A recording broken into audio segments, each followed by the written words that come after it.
Allez, on a tous hâte de se lancer et de coder notre premier objet, mais attention, en Java, il y a une étape cruciale qu'on ne peut tout simplement pas ignorer. Il faut préparer l'atelier.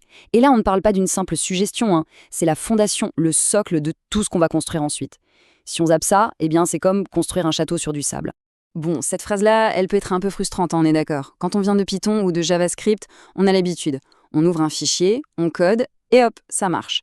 Alors cette idée de ne pas pouvoir faire ça tout de suite, ça peut sonner comme un retour en arrière, non? La question est donc, pourquoi? Pourquoi est-ce que Java nous impose cette espèce de barrière à l'entrée? C'est exactement ce qu'on va décortiquer ensemble. Alors, voilà le programme. D'abord, on va opposer deux philosophies. Démarrer vite ou apprendre sérieusement. Ensuite, on verra pourquoi l'APO, c'est un marathon, pas un sprint. Après ça, on va établir une règle d'or, le zéro bricolage. Et à la fin, on sera enfin prêt à basculer vers la programmation orientée objet. Ok, revenons à notre question de départ. Parce que ce qui, au premier abord, ressemble à un frein, c'est en fait un véritable accélérateur pour les projets qui tiennent la route. Le but, ici, c'est de transformer cette impression de contrainte en une évidence stratégique. Allez, on attaque la première partie. On va s'intéresser de près à cette fameuse mentalité du scripting, celle qu'on connaît bien. L'idée, c'est de comprendre exactement où ça coince, où sont les limites, surtout quand on commence à parler de projets qui doivent durer dans le temps. C'est une expérience que beaucoup partagent, pas vrai? On ouvre son éditeur de texte, on tape quelques lignes de code, on lance le script, et bam, ça marche. C'est instantané, c'est simple et c'est super gratifiant. Oui, cette simplicité est très séduisante, mais il y a un coup caché. Tant que tout se passe dans un seul fichier, avec une logique bien linéaire, tout va bien. Maintenant, imaginez un projet où, disons, 10 fichiers doivent communiquer les uns avec les autres. Comment on fait pour être sûr qu'un petit changement dans le fichier numéro 1 ne va pas tout casser dans le fichier numéro 9? Eh bien, c'est précisément là que ce modèle éditeur seul commence à s'effondrer. Et c'est là qu'on voit la rupture fondamentale. Un projet en Java orienté objet, ce n'est pas un bloc monolithique, c'est plutôt un réseau de classes, toutes interconnectées.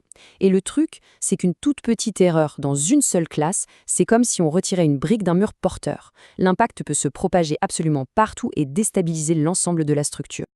Ok, changeons complètement de perspective maintenant. La programmation orientée objet, ce n'est vraiment pas un sprint pour avoir un résultat tout de suite. Non, c'est un marathon. C'est pensé pour durer, pour évoluer et surtout pour être maintenu dans le temps. Le point clé ici, c'est vraiment un changement de mentalité. L'objectif, ce n'est plus la vitesse à tout prix, c'est la durabilité.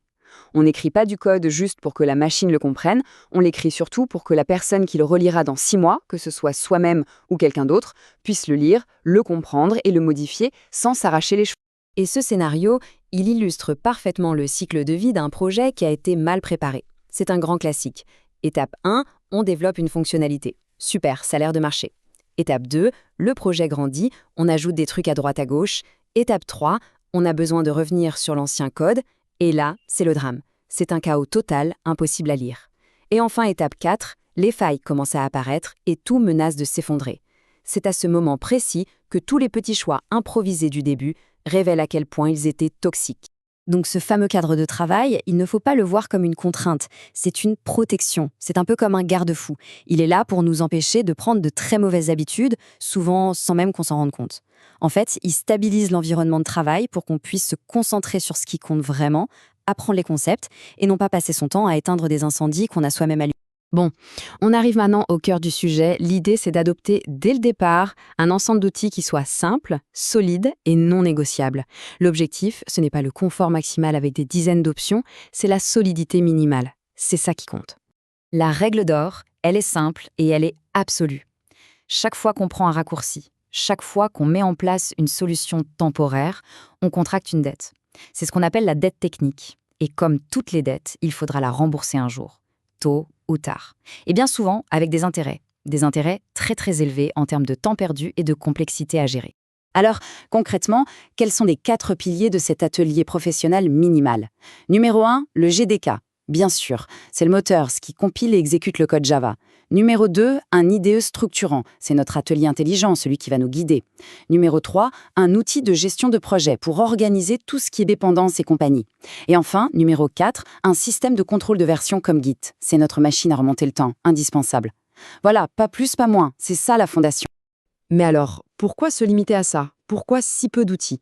Eh bien, la réponse est simple. Trop d'outils, ça noie l'apprentissage. On se perd dans la complexité des configurations au lieu de se concentrer sur le code.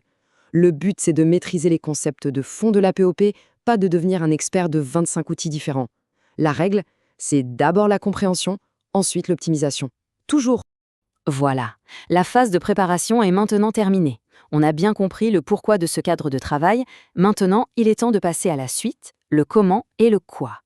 Alors, on pourrait se dire, et les autres outils, il en existe des dizaines. Et c'est vrai. Mais pour l'instant, pour ce parcours d'apprentissage, on s'en tient à ce cadre. Pourquoi? Parce que c'est un choix pédagogique, pas un débat technique.